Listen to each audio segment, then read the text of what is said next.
Também venho à tribuna para falar dos últimos acontecimentos no Brasil, sobretudo as notícias que vieram a público a partir do último final de semana, e fazer um paralelo entre aquilo que está sendo revelado ao país com o que ocorrerá nessa casa, mais uma vez, no dia de amanhã. Amanhã, a partir das 9 horas da manhã, este plenário, após a votação do relatório do senador Anastasia, senador tucano, do PSDB, do mesmo partido que pagou R$45 mil para escreverem a denúncia contra a presidente Dilma, relatório que já foi aprovado na comissão especial do impeachment aqui no Senado Federal, será amanhã debatido e votado no plenário. O que significará que, se for aprovada a pronúncia, será chamado o julgamento da senhora presidente da República. O julgamento porque, de acordo com essa denúncia feita pelo PSDB, encomendada pelo PSDB, a presidenta Dilma Rousseff teria cometido crime de responsabilidade ao assinar alguns decretos de suplementação orçamentária e não sei por quê, o que ela tem a ver com o Plano Safra, que, segundo eles, o Plano Safra, a operacionalização do Plano Safra seriam as pedaladas fiscais. Em relação ao Plano Safra, senhor presidente, acho que faltou honestidade para eles próprios o fato de não ter excluído de pronto esse item da denúncia contra a presidente. Sobretudo, à luz do que disse a perícia, o comitê de perícia formado aqui no Senado Federal, o que só foi possível a formação a partir de uma decisão do Supremo Tribunal Federal, porque a maioria que se formou no Senado Federal e na comissão era contrária à realização da perícia, porque contrários são à formação de provas. E à luz também do que disse o Ministério Público Federal. Então, vejamos, a perícia disse de forma cabal, textual, não há participação da senhora presidenta Dilma na operacionalização do Plano Safra, nem direta e nem indiretamente. E em relação ao que disse o Ministério Público Federal, não há que se dizer que um inadimplemento, ou seja, uma dívida entre a União para com o Banco do Brasil possa ser considerada operação de crédito. Mas eles insistiram, porque, veja, senador Humberto, se tirasse as tais pedaladas, ia ficar muito feio para eles, porque ia diminuir muito a força e o peso, simbólica, o peso da denúncia, porque o povo brasileiro não sabe nem o que é decreto, pensam as pessoas que a Dilma está sendo cassada, tendo seu mandato retirado porque promoveu pedaladas. Não sabem explicar o que é pedaladas, mas acham, pelo que ouve dizer, que pedalada é um crime terrível contra a economia brasileira, é um crime terrível contra a população brasileira. E dizem mais, acham também que a presidenta é a culpada e a responsável pelo problema da corrupção que acontece no Brasil. Veja quando a gente diz que o tempo é o senhor da razão. E muitas vezes o tempo chega até antes que imaginávamos. Acabamos de ouvir aqui a seguinte manifestação. Não, esses pronunciamentos são parciais. Imagina agora querer dar a responsabilidade ao presidente em exercício, Michel Temer, pela crise econômica por que passa o país. Ué, mas não foi isso que eles fizeram o tempo todo com a presidenta Dilma? Negando, num primeiro momento, inclusive, que a crise econômica é uma crise mundial e que o Brasil foi afetado também por essa crise mundial, tal qual todos os países da Europa, tal qual os Estados Unidos, os países do nosso continente. Não, mas ela era culpada de tudo. Agora, o presidente interino não tem culpa de absolutamente nada. Então, nós amanhã viveremos mais um dia triste para a nossa história.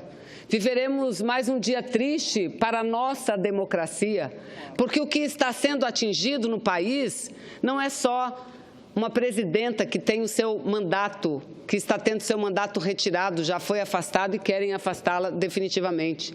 O que está sendo atingido é a própria democracia brasileira, é o Estado de Direito, que prevê, ele sim, a possibilidade de um impeachment contra o governante maior do país.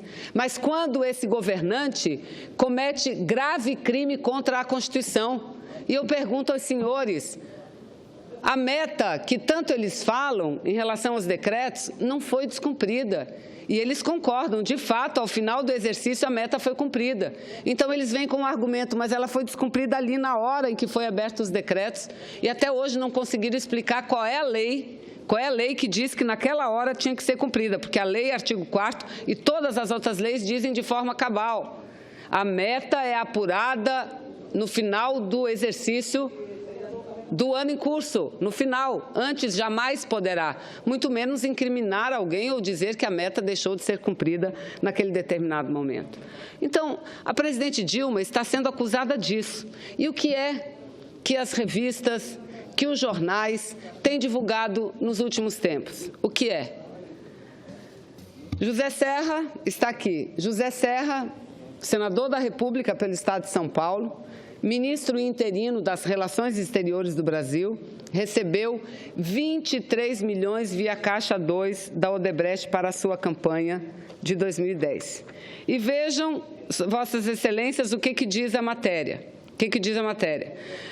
A campanha do Tucano teria recebido, de acordo com os dados do Tribunal Superior Eleitoral, apenas do Grupo Baiano, 25,4 milhões, sendo 23 milhões por fora, uma vez que no Tribunal Superior Eleitoral foram registrados o recebimento de uma contribuição da empresa Odebrecht de somente 2,4 milhões. Ou seja, se na realidade a empresa recebeu não os 2,4 milhões registrados no TSE, e sim 23 milhões de reais,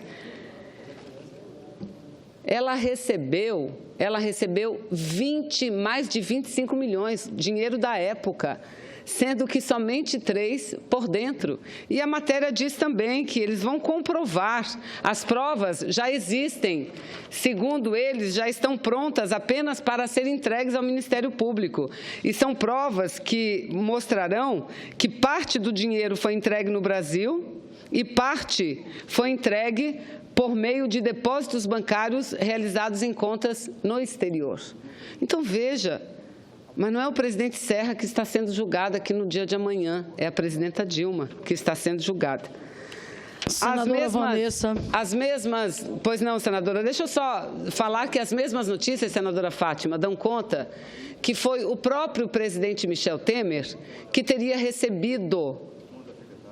recebido de forma extraoficial, ou seja, não oficial, 10 milhões de reais da Odebrecht. E com ele estava o seu ministro, aliás, um dos mais importantes ministros do seu governo interino, Eliseu Padilha. Mas amanhã é ela que está sendo condenada aqui, não é à toa que pesquisa recente divulgada pela revista Carta Capital, assim como a pesquisa anterior revelada e organizada pela Folha de São Paulo, pelo Instituto Datafolha, mostram que a maioria do povo brasileiro, isso é um fato, acham que a presidente Dilma não tem mais condições de continuar no poder, mas acham também que esse Michel Temer também não tem condições de continuar no poder. Daí a necessidade de barrarmos esse golpe, dando sim uma alternativa para a nação brasileira, mas uma alternativa no âmbito da democracia. E essa alternativa passa necessariamente por uma consulta popular, consultar a população brasileira se quer ou não antecipar as eleições. E eu concedo a parte a Vossa Excelência, senadora Fátima. Senadora Vanessa, quero inicialmente mais uma vez saudá-la, né, pelo importante pronunciamento o que faz. Segundo, senadora Vanessa, nós vamos ter nessa terça-feira um dia muito triste para o país, né, para essa jovem democracia que a gente vem lutando para construir, para fortalecê-la. Triste porque nós vamos assistir nesta terça-feira um dos espetáculos mais vergonhosos, na medida em que vamos votar aqui um relatório que defende a cassação de um mandato popular, sem que tenha minimamente qualquer embasamento de natureza jurídica. E o mais grave, senadora Vanessa, é que amanhã aqui nós vamos ouvir muitos parlamentares aqui fazer o discurso de que é preciso afastar a presidenta Dilma, porque a economia derreteu, porque o desemprego está insustentável, porque isso, porque aquilo. Esquecendo, muitos deles, esquecendo o papel que eles tiveram ao longo desse período. Porque desde que essa mulher ganhou, legitimamente, pelo debate e pela urna, que essa oposição conservadora, tacanha, mesquinha, não aceitou o resultado, sabotou o governo da presidenta Dilma. E o Brasil inteiro sabe disso. Sabotou primeiro, de um lado, uma crise internacional violenta, como se não bastasse isso, como Vossa Excelência aqui já mencionou, como se não bastasse isso, eles acharam pouco e se juntaram ao capitão do golpe, ao sabotador-mor da República, ao senhor Eduardo Cunha. Se juntaram também ao vice-presidente, conspirador, traidor, oportunista, às pautas bombas. Não deixaram, de maneira nenhuma, a presidenta Dilma governar. E amanhã vão estar aqui muitos deles, nessa tribuna onde Vossa Excelência está hoje, desfilando cinismo, dizendo para o povo brasileiro que a única alternativa que resta é afastar uma presidenta eleita e honesta, uma presidenta que até hoje não apareceu em nenhuma delação premiada no que diz respeito à sua conduta pessoal, do ponto de vista ético e do ponto de vista da honestidade. Portanto, senadora Vanessa, me desculpe, nada, senadora, a minha indignação, mas quero aqui, desde já, mais uma vez, expressar essa nossa indignação, porque o que nós estamos vendo acontecer aqui no Congresso Nacional é uma infâmia, infâmia, infâmia, infâmia, porque querem caçar, repito, o mandato de uma presidenta eleita, de uma presidenta honesta e que não cometeu crime de responsabilidade. Mas a luta continua, senadora Vanessa. Amanhã as ruas se movimentarão de novo. A mobilização social, a mobilização popular, aqueles que amam, que prezam e que defendem a democracia, estarão nas ruas novamente nessa terça-feira. Não perder a esperança, nem a fé e muito menos a nossa capacidade de continuar lutando, sobretudo em defesa da democracia. Eu agradeço, senadora Fátima, a participação de Vossa Excelência e incorporo o seu aparte em meu pronunciamento, que sem dúvida nenhuma reforça aquilo que nós estamos dizendo.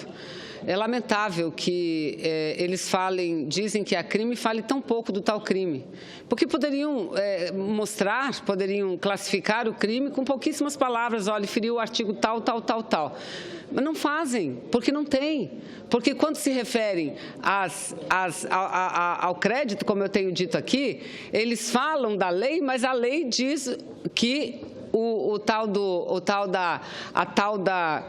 do impacto que não pode dar, do impacto negativo que não pode dar, é ao final do ano. A meta que tem que ser cumprida é ao final do ano, e não da forma como eles estão dizendo que tem que ser. Então, é lamentável. Então, fica falando do conjunto da obra, senadora Fátima. É isso que nós vamos ver o dia inteiro amanhã. Isso foi o que nós vimos durante a admissibilidade. Agora, qual é o objetivo maior? De tirarem a presidenta do poder, quem a população brasileira elegeu, e colocar quem não foi eleito. O maior objetivo não é dito por nós, o maior objetivo deles foi dito pelo próprio senador Romero Jucá. Primeiro, estancar a sangria da Lava Jato. Segundo, aprovar as medidas antipovo, senador Paim. antipopulação, contrárias ao direito dos trabalhadores, que, segundo eles, um governo eleito jamais conseguiria fazer.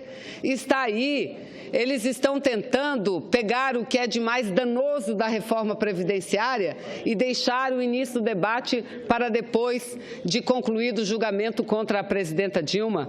Olha o que publicam os jornais hoje. Os jornais hoje publicam, senador Paim, que à medida que a PEC enviada por eles, por esse interino, o senhor Michel Temer, a PEC 241, que limita os gastos públicos até o nível da inflação de um ano para o outro, que será insuficiente, porque o maior problema é a vinculação dos gastos públicos com o salário mínimo, e mais da metade dos gastos públicos obrigatórios estão vinculados ao salário mínimo. Então, o que dizem os economistas, doutor Samuel Pinheiro, o que dizem os economistas dele, economistas desse presidente interino, dizem que pelo menos 14 rubricas das despesas obrigatórias que são vinculadas têm que ser revistas, senador Paim. É para isso que eles querem fazer, para isso que eles estão tão empenhados em fazer esse golpe tão rapidamente e tão rapidamente. É lamentável que tudo isso esteja ocorrendo no Brasil e contrário aos interesses do nosso país e do próprio povo brasileiro. Mas eu quero concluir minha participação, senador Paim, mais uma vez agradecendo Vossa Excelência, falando da beleza que foi a abertura das Olimpíadas. A emoção de estar lá, naquele momento, foi muito forte, apesar de todos os problemas por que passa o nosso país. Ver uma abertura de uma forma tão simples e abordando temas tão necessários deve ser motivo de orgulho não só para a população brasileira, senador Paim, mas para a população do mundo inteiro. Qual foi o tema? A igualdade dentro da diversidade. Qual foi o tema? A tolerância, a paz, a boa convivência. Vossa Excelência não tem ideia, senador Paim, o tamanho do meu orgulho, senador Magno, o tamanho do meu orgulho em ver que o cenário montado, que mostrou a necessidade da preservação ambiental, a necessidade da convivência pacífica entre os povos, as diferentes etnias que formam essa beleza que é a nação e o povo brasileiro. Isso foi feito e apresentado pela gente lá da minha terra, lá da Ilha Tupinambaranda de Parintins, que fizeram aquela belíssima apresentação, gente que veio lá do meio da floresta amazônica, os parintinenses, que constroem uma das mais grandiosas festas populares, que é o Festival Folclórico dos Bumbás, caprichoso e garantido. Que coisa bonita ver que lá estavam representando os artistas brasileiros, figuras como Gilberto Gil, Caetano Veloso, que, aliás, lá no seu camarim fez questão de bater uma foto que circulou em toda a internet, fora Temer, Caetano Veloso, Elza Soares, Jorge Benjor, Zeca Pagodinho, Ludmilla. Me emocionou muito quando Ludmilla fez a abertura. Eu só quero é ser feliz e viver tranquilamente na favela onde eu nasci. Essa foi a música. Que coisa linda, que coisa linda. Mas lá estava um presidente interino para estragar a festa. Lá estava. E eu repito, pela primeira vez na história de todas as Olimpíadas, numa sessão solene de abertura, não foi citado o nome da figura mais importante do país, que é o seu presidente, nem mesmo na hora de ele declarar oficialmente. Que postura é essa? Essa é uma postura de quem tem medo de povo. Essa é uma postura de quem tem medo da população. E eu aqui repito... Me concede uma parte, senadora? Eu comparo a atitude dele com a atitude da Dilma na Copa do Mundo, porque o seu nome foi citado. E ela ali não foi vaiada, ela ali foi violentada, ela ali foi xingada, com os piores palavrões que uma pessoa pode ser xingada. Eu concedo, senador Magno, uma parte a Vossa Excelência. Senadora Vanessa, eu estou ouvindo a senhora aqui bem tranquilamente. E algumas coisas eu posso fazer coro com a questão do povo da Amazônia, o povo lá de Parintins. Essa questão da Copa do Mundo, ou eu sofro de amnésia ou a senhora sofre. Um de nós dois. Acho que é o senhor, senador. Então vamos lá. Eu vou relembrar a senhora dos fatos, então, para ver qual dos nós dois sofre de amnésia. Olha, dentro de um estádio, ocorre o efeito crucifica. No auge do Lula, no PAN, ele tomou uma vaia no Maracanã, no auge dele, quando só se tinha cortejamento e ele era quase que um semideus, até ser desnudado em praça pública. Ele foi vaiado. Ele nem foi, tentou se levantar, voltou e sentou. E aquilo não significa impopularidade, ou porque as pessoas odiavam. Era um efeito crucifica. Na Copa do Mundo, não se ouviu vaia. Na Copa do Mundo se ouvia em todos os estádios. 54 milhões de pessoas que votaram em Dilma. Essa mulher eleita com a maioria do voto brasileiro. Esses brasileiros verde e amarelo que estavam nos estádios diziam assim: ei, Dilma, vai tomar. Ei, Dilma, vai. Em todos os estádios. No 7-1, lá em Belo Horizonte, eu estava lá. O senador Humberto estava também. Naquele fatídico 7-1 com a Alemanha, a cada gol, o povo dizia: ei, Dilma. A cada bola errada: ei, Dilma. Dilma foi vaiada em todos os locais. E aí eu não digo à senhora que vaia é alguma coisa que deprecia, até porque minha mãe é analfabeta profissional. Mãe dizia que falta de palma é pior do que vaia. Olha só que inteligência do analfabeta profissional. Meu filho, falta de palma é pior do que vaia. E ora, é claro que ali estavam as pessoas que receberam o ingresso para poder vaiá-lo. Ele foi lá, e vai absolutamente natural, porque numa democracia você tem os prós e os contras. Você tem aquele que ganhou e o que perdeu. Então, aquele que perdeu normalmente vaia. Então, se teve vaia, teve palmas também. Então, essa comparação, porque vocês fizeram essa separação no Brasil, me desculpe, entre nós e eles, os pobres e a elite. Aliás, os pobres servem para dar eleição a vocês, porque a elite está na cadeia e é amigo de vocês todos. É amigo de vocês todos. Então, eu quero relembrar os fatos da Copa para Vossa Excelência, e me desculpe, porque se Vossa Excelência não sofre de amnésia, eu sofro. Um de nós dois é doido, se não é Vossa Excelência, sou eu. Mas foi isso que eu vi. Eu agradeço a parte de Vossa Excelência, senador, mas me permite discordar mais uma vez. Eu não tenho problema nenhum de amnésia. Se Vossa Excelência tem, não queira transferir para os outros. Não, eu não tenho, até porque eu te lembrei os fatos. Então pronto, mas eu vou falar, e Vossa Excelência acho que tem que prestar mais atenção no que nós dizemos. Não, eu prestei atenção. Eu não me referi ao fato das vaias só, eu me referi, sabe o quê? Nós estamos nos referindo aqui ao fato de que ele, presidente interino Michel Temer, ficou escondido. Foi ao Maracanã, aliás, para ficar escondido. É verdade. Aliás, o discurso de Dilma na Copa, foi um discurso bonito, contundente, elegante. Ela foi o nome dela. Ela fez discurso. Ela realmente é o supra-sumo do sumo. Vossa Excelência, eu já concedi, Vossa Excelência, me desculpe. Senador, mas comigo, Vossa Excelência me deu uma parte e eu falei. Mas eu quero lembrar Vossa Excelência, me lembre aí como foi o discurso de Dilma na abertura da Copa.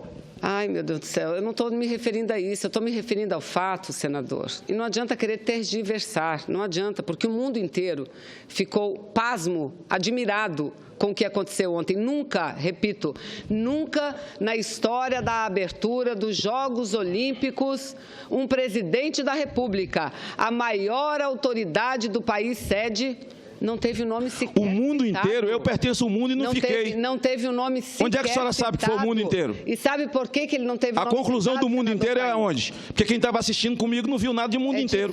Eu moro no mundo e eu não fiquei. Vossa Excelência ficou assim. E mora no mundo. Eu não fiquei. É difícil, senador. Não, só, tudo bem, vou encerrar. Permite, muito obrigada. Na hora da minha fala, Vossa Excelência fica aqui para me apartear, então. Eu tenho reunião, é por isso até que... Não, fique aqui, vai ficar aqui para me apartear. Vossa Excelência vai sair, não. Vamos lá, tem 5 oradores inscritos. Como é, senador? Como é que Vossa Excelência está falando? Eu não estou acreditando que Vossa Excelência... Que eu vou? Vamos segurar a palavra.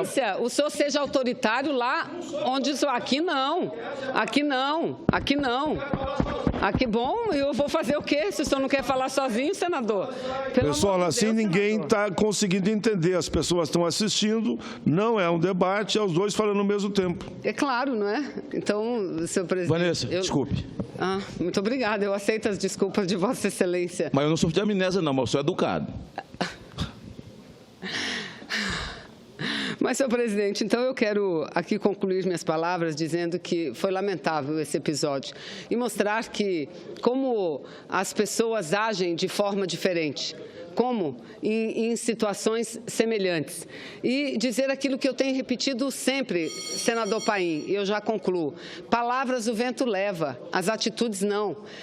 Ninguém pode medir uma pessoa pelas suas palavras. Todos devemos medir uma pessoa pelos seus atos. E nós vimos a coragem com que a presidente Dilma enfrentou.